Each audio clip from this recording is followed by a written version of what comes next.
So good morning everyone, my name is Lalit Soni and I welcome you all in this live session by Drishti IAS. We will be discussing Indian Express as usual. We will start with the front page and then we will go to the important articles of the day. These are Supreme Court on Governor's power. You know that there was this issue in Punjab wherein Governor has not responded to few bills, and that is why they have went to the Supreme Court and Supreme Court has given some direction. Okay. And after that, India's response to US and Canada. Recently there was this allegation by Canada that India was involved in killings of one Khalistani separatist, okay, because of which there was some rise in tension between India and Canada. But now recently USA has said that there was some kind of conspiracy going on to kill another separatist, and they are saying that there are some Indian links. They did not say that there are government related links, but they said some Indians are involved in that. So India has responded differently here. So we'll say what was the response of India with respect to USA and how it was different from Canada. Okay, RBI tightening. In our previous sessions, I might have discussed that there was this NBFCs which are lending at a faster rate, and because of which there are some concerns related to that. RBI has tightened their risk weightage related guidelines. So we'll talk about that. Then we'll talk about an editorial, okay, which would be related to your collegium system. Then some world affairs and then practice questions. Okay. So after that we will wrap up the session. So let's see. Here you can say this Uttarkashi tunnel issue. They are trying to rescue these laborers who are actually stuck there. After that, this Nizar versus Panno. When we are talking about this Nizar, this was the killing that happened in Canada, and this Panno, there was a conspiracy to kill this person. Okay, he was a Khalistani separatist, and that is why this was in news. And then governor can't keep bill pending indefinitely, said the Supreme Court. We will see these issues one by one. Let's start with the first one, that is the governor's power related to a bill. Okay, CGI's bench Punjab order, governor can't keep bill pending indefinitely, says Supreme Court underlines law. Okay, can't use power to thwart normal course of law making by legislature. So basically, in Indian system, Indian parliamentary system, or you can say Indian system of law making, legislature has power to make the law, and then governor will give the assent to the bill. In case of center, then president will give the assent of the bill. Now when we are talking about this giving assent, there are few powers governor holds. Okay, governor either can give the assent, can withdraw the assent, can keep that bill for consideration of president. Otherwise they can send it back to the house for the reconsideration. Okay, these are the four powers governor has. When we are talking about president, president has three powers. He can give the assent, he can withdraw the assent, or he can send the bill back to the house for the reconsideration. Okay, ultimately the power lies with the legislature. If they want to change the amendment or change, if they want to make the change in the bill or amend the bill or not, that depends on the legislature. But if you hold the bill, if you keep the bill in under your pocket, which veto you don't have. Okay, in Indian system we don't have this pocket veto. So if you keep that bill indefinitely, that is against the spirit of the constitution. Okay, so Supreme Court says that you should not do that. Okay, this ruling arose from a plea by Punjab government against Governor Purohit's inaction on bills sent by the state legislature. So basically in Punjab they have sent some bills to the governor, and governor has not responded to those bills. Okay, similar cases has been happening in Tamil Nadu and Kerala, and that is why this judgment has come. We will talk about this judgment little bit detail. Okay, issue highlighting in the judgment. Okay, so the governor sometimes set over the bills without giving assent or returning bill to the assembly or the house, that is for an indefinite period. Okay, even though the constitution require it to be done as soon as possible.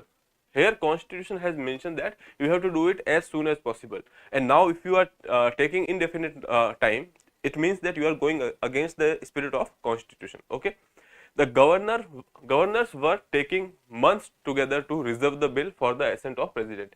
Even if you want to keep it for the consideration of president, okay, you have to do it in a as soon as possible, but governors are taking months to reserve the bill.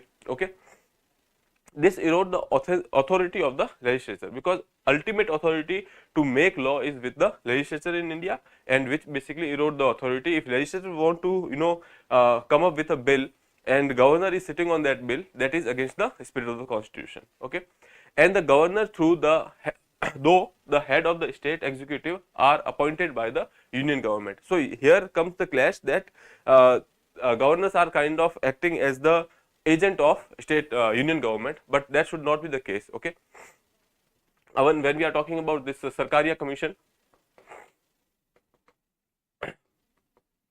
they have said that clearly that governor should not act as agent of the union. Okay, they have given some recommendation on the center state relation, interstate council, etc., and they have categorically mentioned that governor should not act as agent of union government, they should act impartially. Okay, so that is about this, the issue which are highlighted in this particular issue. Okay, now what did the Supreme Court say? Supreme Court said that it emphasized that the limitation of governor's power as an unelected head of the state in relation to the legislative will. So basically they are saying that governor's power, when we are talking about the legislation, they are limited, not absolute powers. Okay, so basically you are given with the power, either give the assent, either withdraw the assent, or send it to president for consideration, okay, or send it to assembly for reconsideration.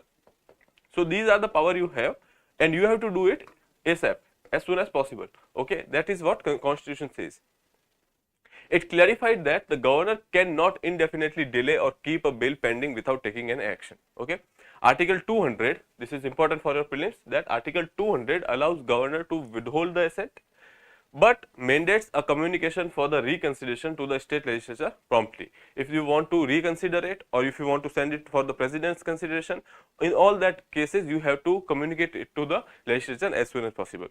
The court asserted that the governor is a symbolic head and cannot arbitrarily withhold actions on the bill passed by the state legislature. Okay. Other than that, they said that allowing a governor unchecked power to indefinitely withhold the assent would go against the democratic principle of governance. So what is this particular principle says? There are many things, but in this particular case it says that you have to work according to the constitution. Constitution says that you have only limited powers and you have to communicate it to assembly as soon as possible. But if you are taking indefinite period of time, that is against this particular democratic principle. The court highlighted the importance of the governor's role in safeguarding federalism, okay, a basic structure of the constitution. As I told you that when we are talking about center state relations, governor has a very important role to play. And what is center state relation? That is nothing but in India, that is the federal system. Okay, and that is why governor should act impartially and not as the agent of union government. Okay, so that is why governor has an important role to play when we are talking about federalism, and that is the basic structure of constitution. While the governor can recommend reconsideration or amendments to the bill, ultimate decision rests with the legislature alone. If they want to inherit those amendments or the let's say any change which is proposed by the governor, they can do it. But if they they don't do it and they send it back to the governor, the same bill they send it back to the governor, has no option but to give the assent, right? Okay. The court emphasized that the significance of the institution and their vitality in democratic setup, stating that compromising one aspect, be it federalism or democracy, jeopardize the entire constitutional apparatus. So basically they are saying that if you are going against the democratic principle or principle of federalism, if you are doing anything which is against the constitutional setup, which is derogatory for your institutional apparatus or constitutional system which we are following right now. Okay, so ultimately the crux of the issue was that governor cannot sit on the bills indefinitely. He has to communicate his intent as soon as possible. He has limited powers, that is either give the assent, withhold the assent, or you can send it for the reconsideration to the assembly, or you can send it for the reserve the bill for the president's consideration. Okay, so these are limited power of the government. Governor cannot go for unchecked power or absolute powers. Okay, moving further, there was this Nizar killing in Canada, and now there was this conspiracy, or you can say there was a assassination related conspiracy to Pannu. Okay, this person Gurprawant Singh Panno is also a Khalistani separatist, okay, or you can say a leader of the leader of an organization which support the cause. So ultimately there was this conspiracy which there was US reports which says that there was this conspiracy, and they are saying that there are some kind of link to Indian people or Indians, okay. Here categorically they did not say that they are linked to the Indian government, okay, but in case of Canada they have said that there are links with the Indian government, okay. So they kind of actually without any proof gone for alleging a sovereign state or sovereign government. That is why there was difference between Canada's instance and then this US whatever US is saying regarding this conspiracy, okay. So we have responded accordingly. In case of Canada, we have said that these allegations are absurd and we do not have any link whatsoever with the killing. And when we are talking about this conspiracy, so Indian government has said that we are very serious about this and we will go and investigate this particular issue. So ultimately there is a change in the response to the Canada and USA. So we'll talk about why there is a change, okay. Here US thought a conspiracy to assassinate Khalistani separatist Gurprawant Singh Panno, okay. Delhi says it takes such inputs seriously and these are already being examined by the relevant department, okay. So basically government has given a very sensible response in this particular time, because they are saying that if there is a conspiracy, that is a serious issue, okay. When we are talking about the response which was given to Canada, that was very different, okay, because Canadian Prime Minister Justin Trudeau he has said that credible allegations about a potential link of Indian government agents to the killing of Canada-based Khalistani separatist Hardeep Singh Najjar. So basically here they have said that there is a link of Indian government agents, okay. So they are directly targeting the sovereign government. That is why that become an issue, okay, because of which we have responded that such allegations are absurd and motivated, and we have expelled few diplomats from our embassy. We have said that you have to call them back to the Canada. There were some 41 diplomats which were sent back to the Canada, and then there was this visa related issues. Visas were suspended. E-service, e-visas were the services which are given for the e-visas, that was suspended, and yesterday I think they were restored back, okay. So ultimately that was the response. So in detail, if we see why there is a difference in the response, diverse nature of allegations. So as I told you that when we are talking about murder investigation, okay, and you are accusing a government without any kind of proof or evidence, that is one serious allegation. So they have made this serious allegation of murder on the Indian government agents, okay. When we are talking about USA, they have alleged assassination plot. They are saying that there might be a conspiracy, and that's why we have said that we will look into it, okay. So there was difference in the nature of allegation first, and then when we are talking about remarks of Canada's PM, okay, he has said all these things in parliament, okay, and he has preempt all these things on the basis of an article in the Canadian newspaper, okay. Then when we are talking about US report, US administration did not deny it in front of the press, but they said that they will not make any comment on diplomatic relations between two countries, okay. They have they did not refute the Financial Times report, but they said that they refrained from any commenting on diplomatic discussions. Whatever discussions are between two countries, India and USA, they are not commenting on that in front of press until unless there are evidences, okay. So there was this difference in the approach they have taken in this particular cases, okay. And then diverse Indian response, which I told you that in Canada case we has said that these are absurd allegations, we do not have any kind of link, and when we are talking about US report, we are saying that we will examine the issue, okay. So we have taken the difference response here. Then depth of bilateral ties is, why is that we have taken different response, because there is a difference in the relation as well. When we are talking about Canada, we have only economic and people to people connect, okay. And when we are talking about USA, we have strategic, defense related, economy related, diaspora related, people to people. That is why USA has very you can say strategic importance for us, okay. So we in this particular decision, we can also say that in this approach we have seen an strategic alignment with the USA, okay. So that is why we have taken this different response in this particular time, okay. The differing nature of the accusations and the level of diplomatic engagement and the stakes involved in the bilateral relationship significantly shape India's response in these situations. Okay. So, as I told you that this response was shaped by few factors which we have discussed. The outcome of the ongoing investigation will likely to steer course of diplomatic ties between India, USA and Canada. Okay. So, that is the conclusion of this particular article. So, we have done that. Moving further, now we will look at the editorial which was given in the Indian Express column. In this editorial, basically the recently one judge was retired, and in his retiring speech he has mentioned some opaqueness of the collegium system. Okay. So, basically he has talked about his transfer, and he has said that we do not know any reason behind the transfer. Though collegium system is kind of opaque in this regard, and there are transfer many times, judges are being transferred without stating or informing the reasons. Okay.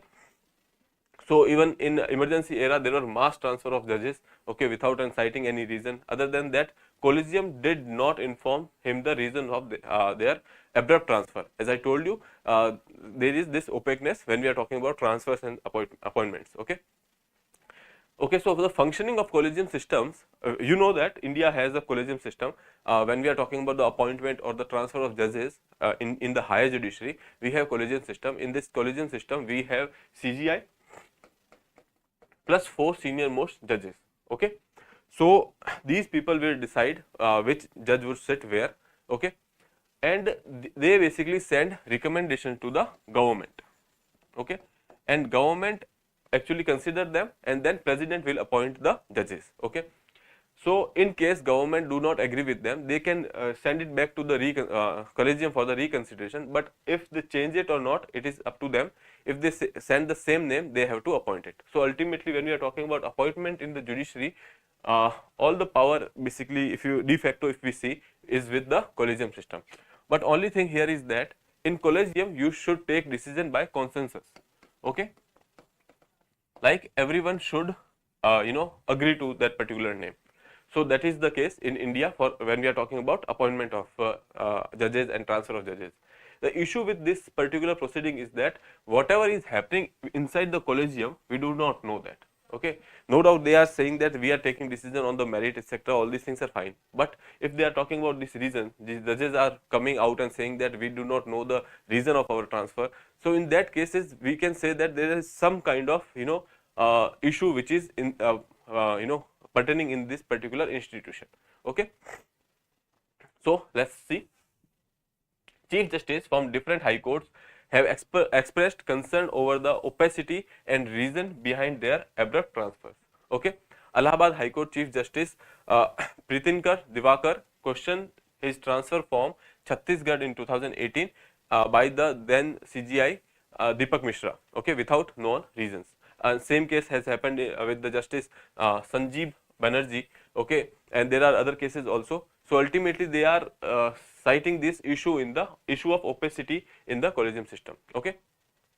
The functioning of collegium system and the transfer are recommended by the Supreme Court's collegium system for several reasons. When we are talking about transfers, there are several reasons. Okay, one, you can say that if we want to appoint these judges to, let's say, as a Chief Justice of a particular High Court, or as a judge of Supreme Court from High Court, we are transferring them to Supreme Court. In such cases, they are being transferred to different High Courts so that they can see that if they are they can perform well in a very stress situation, etc. Or in, let's say, when we are talking about the this transfer, etc., they ultimately kind of act as an setup.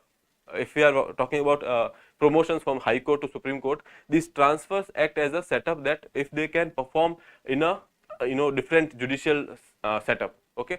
So, that is why these transfers are taken. That is one reason. Other than that, there is the second reason, that is punitive in nature. When we are talking about any kind of conduct, okay, let's say a judge has made some kind of mistake.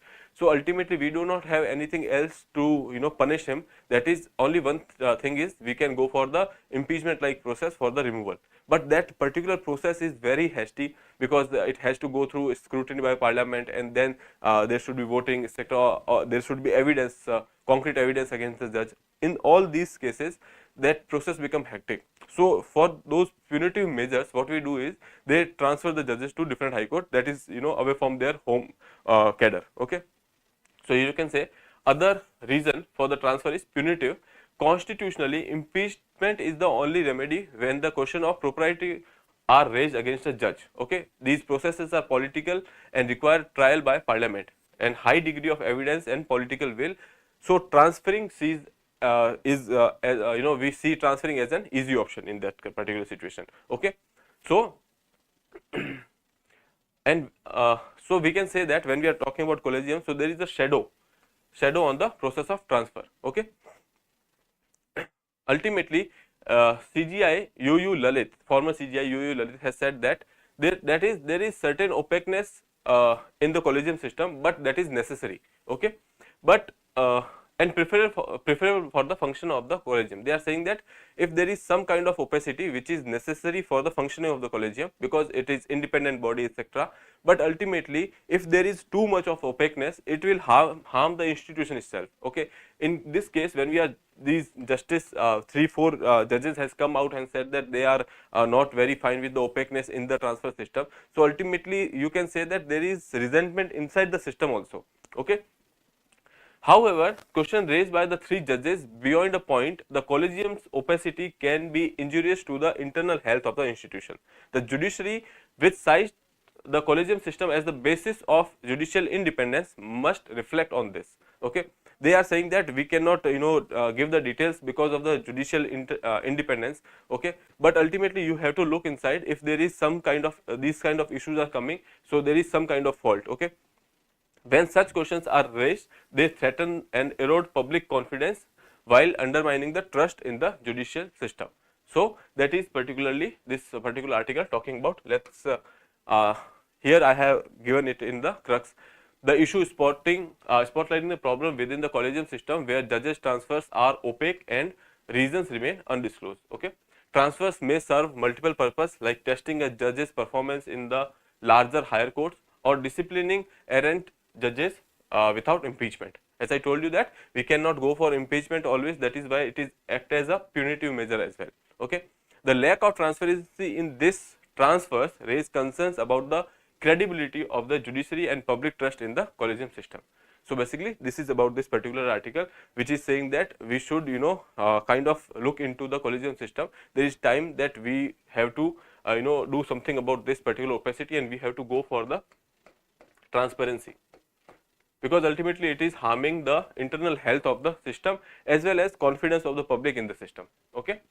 Moving further, RBI tightening bankers blame high NBFC exposures to the small insecure bonds. So basically what is RBI tightening here? RBI has taken a decision to increase the risk weights. Okay. In simple words, you can say RBI is saying that you have to create more buffer. If you are going for the loans, let's say you are giving a loan of 100 rupees, you should have a buffer of 20 rupees with you. Okay, so that in case some people don't repay the loan, you should have something to support the institution or support the bank from collapsing. Okay, but in this case RBI has increased this 20 to 25%. Okay, why? Because they are saying that there is increase in the unsecured loans. Okay, unsecured loans are those which are without collateral. Okay, so ultimately what is happening in right now is that there is this, you can see here, RBI's concern is unsecured loans. And what is the role of NBFC? NBFCs are non-banking financial companies. These are performing certain banking related services, but they are not regulated by the banks and they do not have the designation of a bank. Okay, so what is the role of these banking NBFC companies are? So basically NBFC will take loan from the bank, okay, and then they give it to the different consumers. Okay, let's say A, B, C, D. Okay, now these loans are basically given by financial tech companies, fintech companies. okay, or you can say they use some kind of application, etc. Sometimes these fintech companies or apps can be a fraud, okay. So in that case there are some concern related to these loans. Moreover, these loans are kind of unsecured loans because these are small loans given to let's say individual people, MSMEs, or some businessmen, okay. These loans are unsecured in nature, and that is why when these loans are not paid, there is no collateral to fulfill all those liability which NBFCs are creating now, okay. So that is why this particular thing has been actually causing a concern, because NBFCs for their own financing are taking loans from the bank. Banks are saying that we are giving secure loans, okay. Even if we are giving unsecured loans, so we know that we are giving it to a person who is a salaried class person, okay. We know about the cash flow of that person, so we are giving it the loan to the such persons only, okay. So banks are safe, but ultimately if banks are giving loan to NBFC and one day this NBFC collapse, so who will pay the loan which this NBFC has taken? So ultimately that burden will go on to the bank now, okay. So even though banks are going for the safe or secured loans, these NBFCs will create a problem. Now when we are talking about this NBFC, if a NBFC becomes too large, okay, and then it collapses, then it will impact the bank and ultimately the financial system. So that is why now this concern has been raised that these unsecured loans which is given by the NBFC should be curtailed, okay, and should be regulated. So that is why what they have done, that they have given that you have to increase the risk weight, okay. When you increase the risk weight, or you can say if a bank increase the risk weight or the buffer which it has to keep for themselves, so because of which these loans will be, you can say, costly.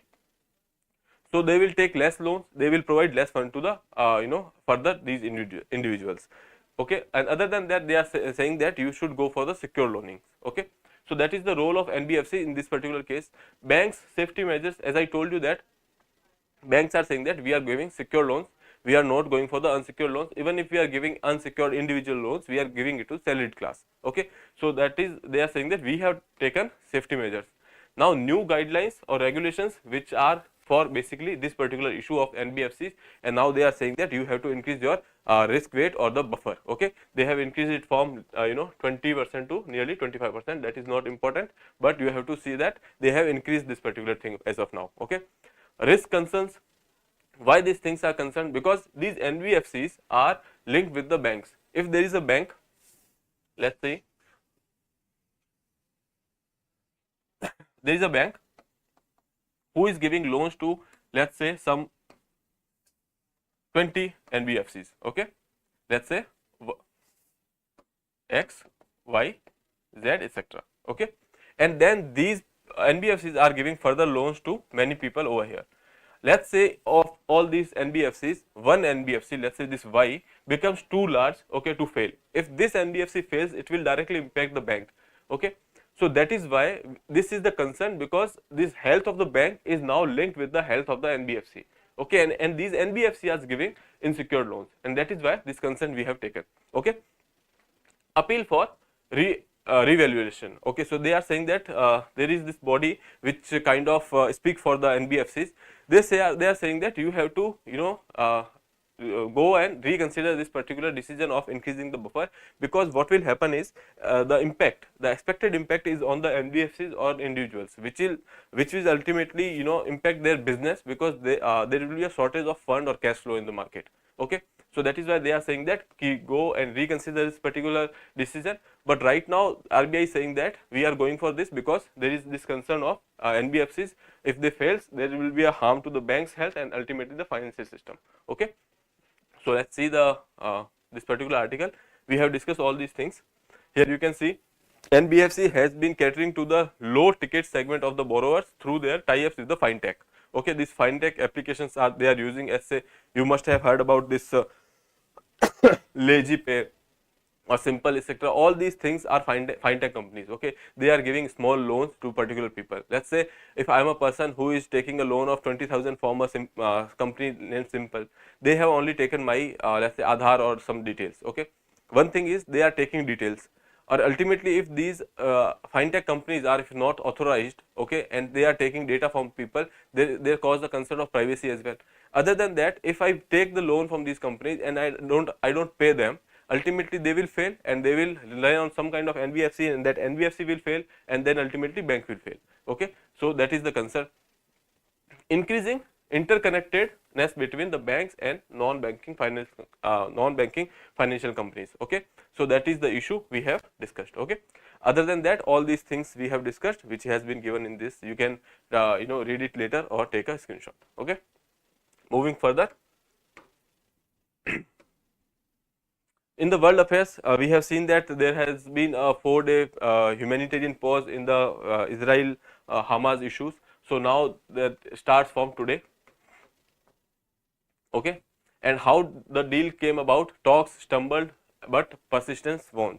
So basically we know that Israel was kind of stubborn that they will not go for any kind of pause until all the hostages are released, and then Qatar was trying to talk about it, USA was trying, Egypt was trying. So ultimately their persistence won, and now there is a humanitarian pause of these 4 days, and there will be exchange of prisoners, etc. Okay, so that is about it. We have discussed that what kind of role these countries has played. Qatar has the direct links with the Hamas leadership, and then USA was acting as a bridge between Israel and other leaderships, and Egypt was kind of handy in humanitarian aids. Okay, so that is about this article. There is nothing much. Spikes in the illness and pneumonia cases in China, WHO seeks more information. So basically there is spike in the cases of pneumonia in China. So we are seeking more information because China has this you can say closed system. They do not pass on, you can say lack of transparency is there, because of which we are asking for more information, because ultimately last time it happened, it led to a pandemic named COVID. Okay, but right now in this particular case, they are saying that there are less chances of this particular thing becoming a pandemic, or let's say like COVID or etc. Because typically such pandemics start with an undiagnosed cluster of respiratory illness. Okay, undiagnosed cluster. Okay, in this case we know that there are cases of pneumonia rising now. Okay, it was unclear whether those were linked to the rise in the respiratory infections reported by the Chinese authorities. So it is not clear that these pneumonia cases are rising because of the respiratory issues, or there is another issue. That is why we are seeking more information. Other countries also saw jump in the respiratory diseases when pandemic restriction ended. Okay, that is, we are saying that is the post-COVID impact, but ultimately in this particular case we are asking for more information from China. Okay, so that is the thing about this pneumonia cases rising here. So before ending the session, we will look at the practice question which was given to you in the last session. Which part of the goldfish fetch the highest price in the export market? Well, ultimately when we are talking about this goldfish, these are the state fish of Gujarat now. Okay, options are tail, dried air bladder, head and fins. So option B is the right answer, because we have discussed that this particular thing has value in international market, or this can fetch for a let's say nearly 25 to 30,000 rupees for this particular thing. Okay, so that is why this dried air bladder of goldfish are fetching higher prices in the export markets. Today's question would be, in India, which type of veto power does the president possess regarding the constitutional amendment bills? A suspension veto, no veto power over the constitutional amendment bills, the president has absolute veto, and last is pocket veto. You have to attempt this question and answer in the comment box. So before ending session, we will take up a practice question for mains as well. How do the recent RBI guidelines or regulations on unsecured loans and concerns over NBFC's lending practices reflect challenges and potential risks within the India's financial sector and the broader economy? As I told you that these regulations are basically increasing the risk weightage. You can just give it one line about this particular thing, or you can say that they have increased it from 20% to 25%, and then you can talk about the concerns. What are the concerns? Concerns are related to your unsecured loans, related to privacy. Okay, and then you can say how these things are related to each other when we are talking about the financial sector. You can say how these NBFCs work, how banks give loans to NBFCs and NBFC gives to individuals, and ultimately if this particular thing fails, it has impact on the bank's financial health as well as the broader economy. Okay, so that is, we have discussed it, so you can give it a try. So ultimately we will wrap up the session here. We'll see you in the next session. Till then, have a good day. Thank you.